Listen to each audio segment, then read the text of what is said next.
кітаптың бір ерекшелігі, исламды қай ел қабылдау керек, исламды қай ел қабылдамау керек, анық ашық айтылған сүрелер бар. Айша Арстан қызы деген апайымыз сөз айтты. Айтқан нәрселеріне барлық сөзін, 11 минуттың сөзі екен, оның бәрін талқылап, біреулеп, талдап кеткім келмеген. Қатты сыйлайтын азаматтар өтініш қылғандығы үшін, ел мынаған жауап берсеңіздерші деген үшін жауап айтқым келіп отыр. Бұл кісі Құранның бірнеше аяттарын қозғап кетті. Ахзаб сүресінің 92-ші аяты былай дейді: бұл кітап меккеліктерге және оның төңірегіндегі қалаларға ата-бабалардың жолын жалғастыртушы құтты бір кітап дейді. Оны біреуі Ахзаб сүресі 92-ші аят деді. Ести салып күлдім. Ахзаб сүресінде ондай 92 аят жоқ еді ғой, бұл кісі енді аят қосып алды ма деп Халиф Алтайдың кітабын ашқаннан кейін біраз болып еді, ол кітапты ашпағалы, тағы да ашып көрейінші, 92-ші аят бар ма екен деп әдейі ашып та көрдім. Бірақ ол сөздің мағынасын айтқан кезінде бұл Ахзаб сүресі емес, мүлде Ан'ам сүресі. Ахзаб сүресі қайда жатыр, Ан'ам сүресі қайда жатыр? Сол жердегі мағынасынан тауып алдық. Біріншіден, Құран аяттарын бұл кітап деді, бірақ ол кітапқа ол кісінің өзінің құрметі жоқ болғанменен, енді біздің қазақ халқы құрметтегендігі үшін сәл болса да құрмет көрсеткендігі дұрысырақ еді. Екіншіден, ақыры сөз айтады екенсіз, әр сөзіңізді маман адамға тексертіп алғаныңызда, тым болмағанда дін танушы адамға тексертіп алғаныңыз жақсырақ еді.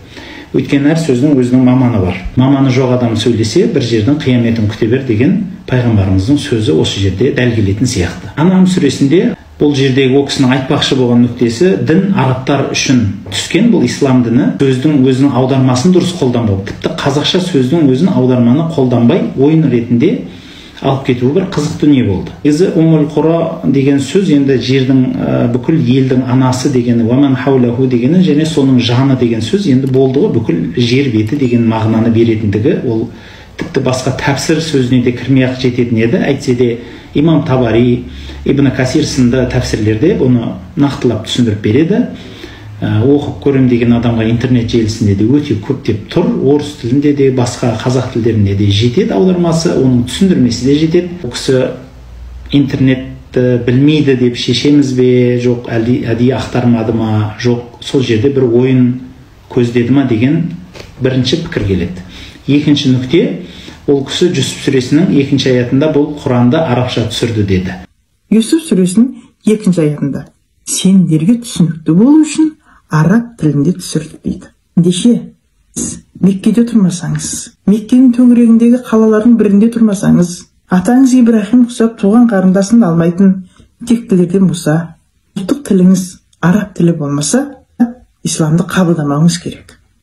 Арабша Құранды түсірді деген сөз Құран-ы Кәримде өте көптеп келеді, бірнеше жерде келеді. Сол сөздердің біреуі, ең әдемісі Фуссилат сүресінің 44-ші аятында адамдарға неге арабша түсіргендігі туралы айтылады. Сонда адамдар сұрайды, сен бұл кітапты арабша түсірдік деп Алла Тағала сөзбен айтып келеді де, а'жамию ва араби деп келеді. Әдемі сөз бұл сөздегі мағынасы. Егер біз Құранды а'жами, өзге тілде түсіргенде едік, онда олар бұл сөйлеп тұрған адам араб. Мұхаммед араб қой, саллаллаху алейхи ва саллям. Бұл араб, бұл неге өзге тілде сөйлеп тұр? Бізге анық емес қой деп айтар еді. Сол сылтауы болмас үшін деп неге араб тілінде түскендігінің нақты нүктесін айтып кетеді. Біріншіден осы нәрсе. Екіншіден, дін сол жерде бастау алғаннан кейін елдің барлығы сол жерге қажылыққа баратын 5 парыздың біреуі болғандығы үшін, жердің бүкіл халқы сол жерге жиналатындығы үшін пайғамбар сол жерге түсуі, мұның артынан ертең қажылық болып жұрттың барлығы соған жиналуы көзделгендігін байқасақ, оған бір қатты ойдың да логиканың да қажеті жоқ. Және мына кітапта айтады, қай ел исламды қабылдамау керек ме? Кафирин сүресінде айтып отыр. Сенің дінің өзіңе дейді, менің дінім өзіме дейді. Яғни, ей Қытай, сенің Конфуция дінің бар, сол сенің дінің өзіңе дейді. Менің исламым өзіме. Ей Қазақ, сенің Тәңір дінің өзіңе дейді. Менің исламым өзіме. Ей Жапон, сенің Синто дінің өзіңе. Менің исламым өзіме деп тұр. Кафирун сүресіндегі сенің дінің саған, менің дінің маған деген сөзде психологияда сондай сөз бар. сөзіңді ұқпайтын адамға сөзіңді де өзіңді де қорғама деген. Сол үшін сенің жолың өзіңе, жүре бер деген мағынаны берген бұл аят еді.